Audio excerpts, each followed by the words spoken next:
इस न्यूज के प्रायोजक है फॉर्च्यून टीएमटी, संपूर्ण सुरक्षा एवं विश्वास की नींव। चाचा जी, ये घर किस सरिये से बना है जो टूटता ही नहीं? ये घर फॉर्च्यून टीएमटी से बना है, जो सीमेंट पर अपनी पकड़ मजबूत बनाता है, इस पर कभी जंग नहीं लगता और ये आग और भूकंप से हमारी रक्षा करता है। Fortune TMT, flexible inside, strong outside. केंद्रीय वित्त मंत्री निर्मला सीतारमण द्वारा आज बुधवार को वित्तीय वर्ष 2023 का बजट पेश किया गया।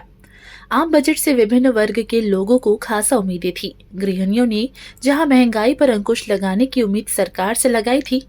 आइए जानते हैं बजट के बाद गृहिणियों ने मोदी सरकार के इस बजट पर अपनी क्या प्रतिक्रियाएं दी है। नमस्कार। एक ओर हमारा देश आज़ादी का अमृत महोत्सव मना रहा है और हमारी केंद्रीय वित्त मंत्री निर्मला सीतारमण जी ने भी हम महिलाओं के ऊपर अमृत छलकाया है और वो अमृत हमारे लिए सम्मान बचत योजना है। और इस सम्मान बचत में उन्होंने बताया 2 वर्ष की अवधि में 2 लाख जमा करने पर हमें 7.5% ब्याज वृद्धि होगी, टैक्स छूट मिलेगा।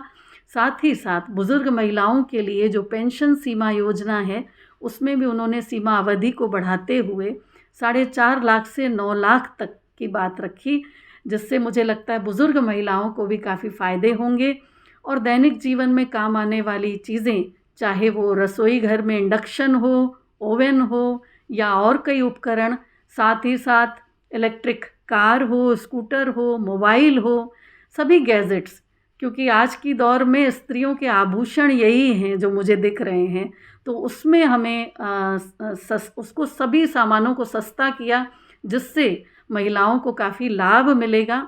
और वैसे ही केंद्रीय सरकार कई महिलाओं के लिए योजनाएं चला रही हैं, जिसका हम सब लाभ ले रहे हैं। और भविष्य में भी मुझे लगता है कि जो 157 कॉलेज खुलेंगे, नर्सिंग कॉलेज, जिससे महिलाओं को रोज़गार भी मिलेगा और हमारा देश भी ऊंचाइयों पर पहुंचेगा चिकित्सा के क्षेत्र में। क्योंकि कोविड काल में हमने देखा हमें नर्सेज और डॉक्टर्स की बहुत आवश्यकता थी, कमी पड़ रही थी। तो उस काल को देखते हुए यह योजना से भी हम महिलाओं को बहुत फ़ायदे हैं। मैं बहुत खुश हूँ और मुझे लगता है कि किसी भी क्षेत्र से जुड़ी हुई महिलाएं, चाहे ग्रामीण वर्ग की हो, सामान्य वर्ग की हो या उच्च वर्ग की हो, या वो किसी भी क्षेत्र से है, शिक्षा समाज से या किसी भी प्रभाग से, वो सब बहुत खुश होंगी। आम गृहिणी बहुत खुश है। इस बार बजट में सरकार कृषि एवं लघु उद्योगों को बढ़ावा देने के लिए विशेष रूप से प्रयासरत है, जिसका अधिकतम लाभ हमारी महिलाओं को होगा। देश की महिलाओं को सशक्त बनाने के लिए सरकार ने नया प्लान बनाया है और महिलाओं को बजट में खास तोहफा मिला है। बजट में महिला बचत सम्मान पत्र लाया गया है। ये महिला सम्मान सेविंग सर्टिफिकेट 2 साल के लिए साल 2025 तक होगा। ये एक वन टाइम सेविंग स्कीम है, जिसमें 7.5% ब्याज मिलेगा। इसके साथ साथ महिलाओं के लिए 3 नई योजनाएं शुरू की जाएंगी।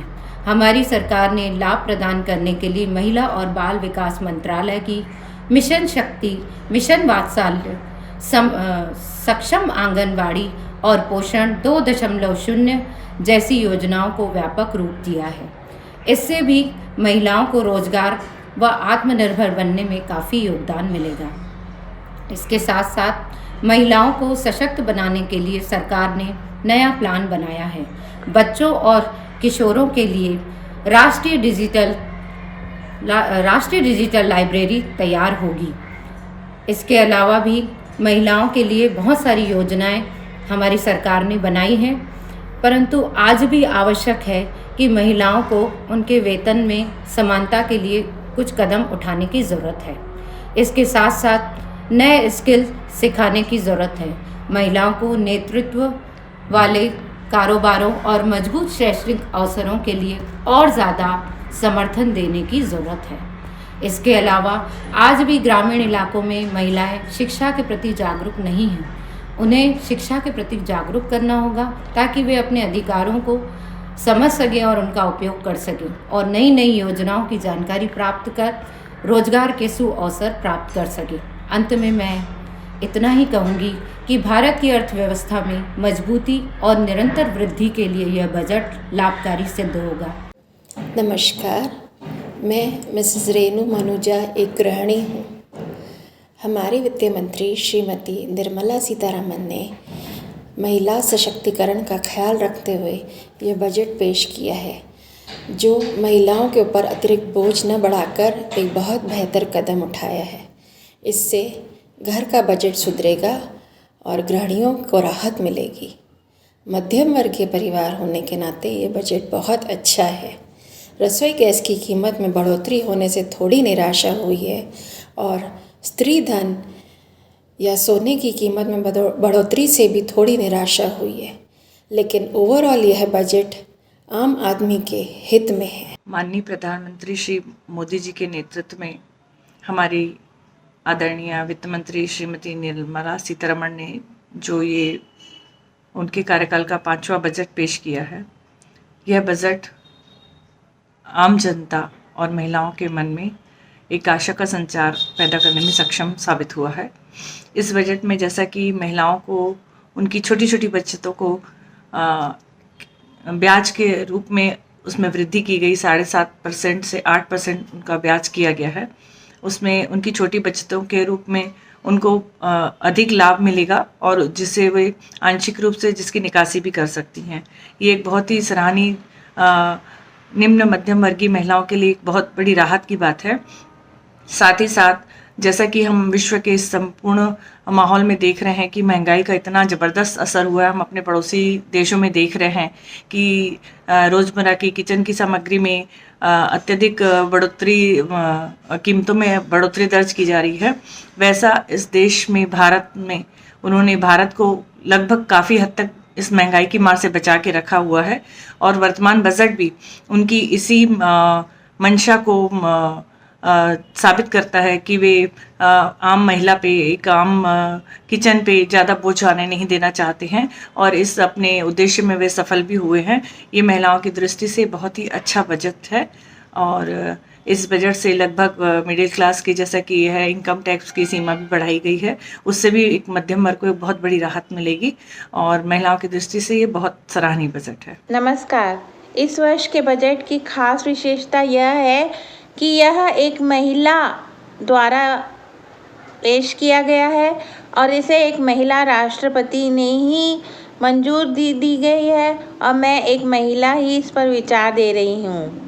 महिला सम्मान बचत योजना छोटी लघु योजना के रूप में लाया गया है, जिसमें महिलाएं 2 लाख से लेकर जमा कर सकती हैं, जिन पर उन्हें 7.5% ब्याज दर मिलेगा। सीनियर सिटीजन के लिए भी बचत राशि को 2 लाख से बढ़ाकर 5 लाख कर दिया गया है। इसी तरह से जो रोज़मर्रा की चीज़ें हैं, घरेलू इलेक्ट्रॉनिक सामान, साइकिलें, मोबाइल, इनको थोड़ा सस्ता किया गया है और जो लग्जरी सामान है, सोना, प्लैटिनम, उनको महंगा किया गया है। जिस तरह से भारत की परंपरा है कि हमारे पड़ोसियों से मधुर संबंध रखे जाएं, तो बजट में भी इसका ख्याल किया गया है और सभी पड़ोसी देशों की मदद के लिए 2 करोड़, 1 करोड़, 1.5 करोड़ जैसे श्रीलंका के लिए रखा गया है, लेकिन एक पाकिस्तान को छोड़कर, क्योंकि पाकिस्तान को उनको आईना दिखाया है कि जिस तरह से उन्होंने हमारे भारत देश के साथ हमेशा गद्दारी की है और भारत की अर्थव्यवस्था को यह बहुत आगे ले जाएगा, इसका बीज इस बजट में दिखाई देता है। इसीलिए हम इसे बहुत ही आशापूर्ण बजट कह सकते हैं। नमस्कार। नमस्कार, मैं भावना चंदानी एक गृहिणी हूँ।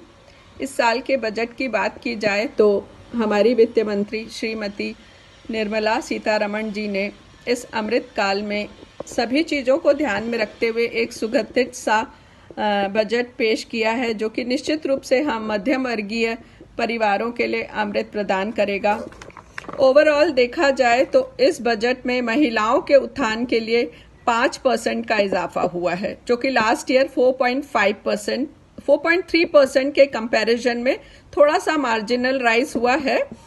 अच्छी बात है, लेकिन जो बात इस बजट की मुझे सबसे अच्छी लगी वो है महिला सम्मान सेविंग पत्रिका। इसमें महिलाएं या गर्ल चाइल्ड 2 साल के लिए 2 लाख रुपए का पैसा जमा कर सकती हैं, जिसमें हमें 7.5% इंटरेस्ट मिलेगा, और अगर कोई इमरजेंसी हुई तो हम इसको निकाल भी सकते हैं, मतलब हम उस पैसे को हम विड्रॉ भी कर सकते हैं। और एक और बात जो मुझे अच्छी लगी वो ये है कि अब तक के हमें 5 लाख रुपए की कमाई जब हम करते थे गर्ल्स, तो ये सबके लिए है, गर्ल्स और फीमेल और मेल सबके लिए है। 5 लाख की कमाई पे हमें टैक्स नहीं पे करना पड़ता था, जो कि बढ़ाकर अब वो 7 लाख रुपए कर दिया है। तो अब गर्ल्स और वेमेंस जो वर्किंग हैं उनके लिए और भी एक बेनिफिशियल बात हो गई। बुजुर्ग महिलाओं के लिए है एक वरिष्ठ। नमस्ते, मैं हर्षा बलवानी, एक आम गृहिणी, और मैं वित्त मंत्री निर्मला सीतारमण जी के बजट का स्वागत करती हूँ। उन्होंने जहाँ बच्चों के बारे में सोचा और उन्होंने उनके रेट कम कर दिए, वहीं पे उन्होंने नशीले पदार्थ जैसे सिगरेट वगैरह, तंबाकू है, उनके रेट बढ़ा दिए। और ये सही भी है, अगर कई लोग होंगे जो परचेज़ कर लेंगे और कई लोग ऐसे होंगे जो परचेज़ नहीं कर पाएंगे, तो इन नशीले पदार्थों से वो दूर रहेंगे। और जहाँ तक मैं समझती हूँ तो गरीब परिवार के लिए तो सरकार ने बहुत कुछ बना के रखा है। कहीं ना कहीं मीडियम परिवार वाले के लिए भी उन्हें सोचना चाहिए, क्योंकि सरकार ने गरीबों के लिए बहुत कुछ किया है, पर मीडियम परिस्थिति वालों की तरफ, मीडियम परिवार वालों की तरफ उन्हें ध्यान देना चाहिए। क्योंकि किचन में इतनी सारी चीज़ें महंगी हो गई हैं, हर प्रकार से महंगाई बढ़ रही है, तो कई लोगों का घर चलाना भी मुश्किल हो जाता है। तो मैं चाहती हूँ कि वो मीडियम। जीके होंडा, एक ही छत के नीचे होंडा की सारी रेंज की गाड़ियाँ उपलब्ध। पुरानी गाड़ी एक्सचेंज कर आज ही ले जाएं अपनी मनपसंद गाड़ी। आपकी खुशियों का पता GK Honda, Telibandha road, Minocha petrol pump के पास, रायपुर। छत्तीसगढ़ की हर खबर सबसे पहले आपके फोन पर। सब्सक्राइब कर बेल आइकन दबाएं। 9 सालों से आपकी पसंदीदा मीडिया अब YouTube पर भी। सिंधु यूथ छत्तीसगढ़ का अपना न्यूज